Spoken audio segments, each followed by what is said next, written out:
Tonight, your champions Heather and Miles take on Indian legends Lolo and Toto. Are you ready? I'm ready! I'm ready! I'm ready! I'm ready! This week in the Cagematch, your champions Heather and Miles return again with a record of 41-0 to see if they can secure their 42nd win in a row. But tonight they face a very tough challenger, another two-person team. On that person, a man and a female, making it exactly even versus Heather and Miles. Their challengers, Lolo and Toto. Will they be able to stop Heather and Miles? Let's check in to see who their favorite is with the audience tonight. It's a good night. I think this is one of the best matchups. I'm here for history in the making. Heather and Miles. Heather and Miles. Heather and fucking Miles. Woo! Heather and Miles are unbeatable. Who's gonna beat him at this point? They'll lose eventually, probably, I'm sure, but I don't think it'll be tonight. I think someone's gonna put Toto down. You know what I mean? That was terrible. Lolo and Toto have a long way to go. Lolo and Toto. Lolo and Toto, number one, because I like to go for the underdog, and number two, because I'm a huge fan of Lauren Lopkis and Thomas Middleditch. They're fucking good improvisers. It's a tough streak to beat, especially on 42, but I think it might be happening tonight. I think they can bring it.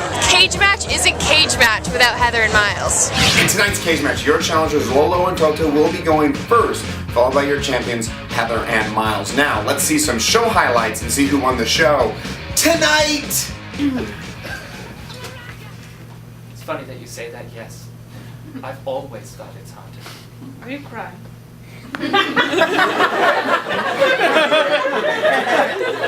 I have a unique ability to cry without any other facial gesture. Suzanne, you know this. It's been my trait for years. I was never sure. You ride the bench. You're gonna regret it. I think you look good, Ren. God damn it. Help you look at it while That's not what I want.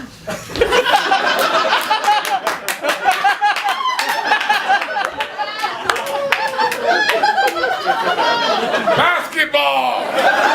What if I said no? Put your big phone away. Put your big phone away. Mother's big phone, Suzanne. You know she doesn't like new things other than her brand new skin.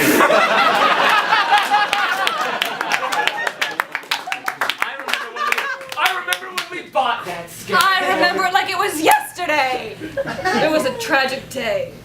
She screamed at us both. She screamed at us both. Just get that thing out of here. Get it out, that newfangled device. I don't want anything to do with it. That was a tough time. Yeah, well, that's what I felt too. But then I got divorced, so I have no fucking shot.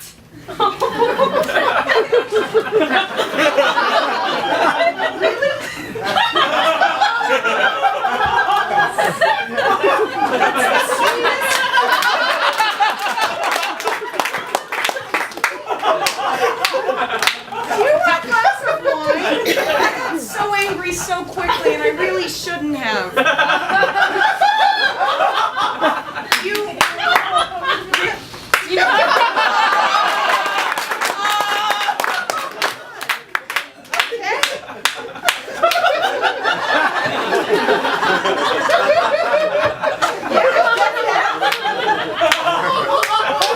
Oh my God, it's so big. You know what? Keep the gun range. I'm gonna suck your dick. You don't want to make me angry. Your wife is so fat. She once sat on my couch and left a permanent mark. Don't push my buttons. Head is so round. When the light of the sun, I didn't know if it was day or night.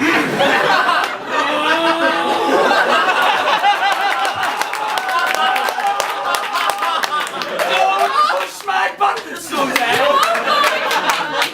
I don't know how to say it. I feel like I saw like a little alien running around.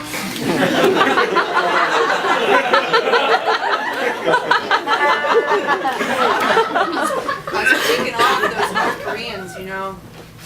5 clicks in the middle of nowhere, and I'm come up to my neck, and it's like a little, he's like a funny little guy. He's got some kind of like space lunch. No one's dying out here. We're all shooting blanks. Alright, this whole fucking war is a show. Alright? For one little alien? Yes, for one little. Returning next week will be Heather and Miles! Heather and Miles secure their 42nd win tonight over Lolo and Toto. How did they do it? Let's get some improv analysis from the Tim Russert of Improv, Jonny Svarzbein, in the Improv locker room. Thanks, Jackson. What we had here was a classic cage match 2-on-2 throwdown. We saw our challengers, Lolo and Toto, coming up first, and they did a mono scene based on the suggestion paperless, which we saw Todd and Suzanne scanning the baby pictures while mourning their mother's passing. We saw Todd crying without moving his face. That was weird. We saw Suzanne, who was talking about when she was 5, being butt cuffed by a ghost. We saw some really weird mutual crying. We saw super angry chair balancing. We talked about Halloween 1984. And then we saw ghost molestation second beat into Todd having egg on his face. It was a great set by our challengers. They were the champions. Heather Miles coming up second. They got suggestion of Lily Pad, which they used in the first team, which was Princess Kissing Booth at a school carnival. We saw an Adidas-sponsored grade school basketball team. We saw a homeowners association president flipping out. We saw a silent 2-scene split screen scene run. We saw a soldier that saw a little alien dude running around and was part of a fake war to make the little alien dude entertained. And they ended it all with a sit-down dinner with the alien dude into a girl auditioning to be raped in the fake war. What happened in the end? Heather and Miles remain your champions. Get their 42 and you'll see them next week at the UCB Cagematch. For UCB Cagematch, I'm Jonny Svarzbein, reminding you that anything can happen in a cage match. Thanks, Jonny. Now, next week's cage match is going to be one you're not going to want to miss. Heather and Miles will be going for their 43rd win, and they will face a brand new challenger. That challenger is going to be Kimberly and Gwen and somebody else. It's going to be a great show, and one you're going to want to see, so make sure you make your reservations. If you don't make a reservation, get your name on the wait list early. That goes out at 7 p.m. The night of the show. So be sure you check the website and make your reservations there. Now, until next week, keep on rocking. Do do do do do do do.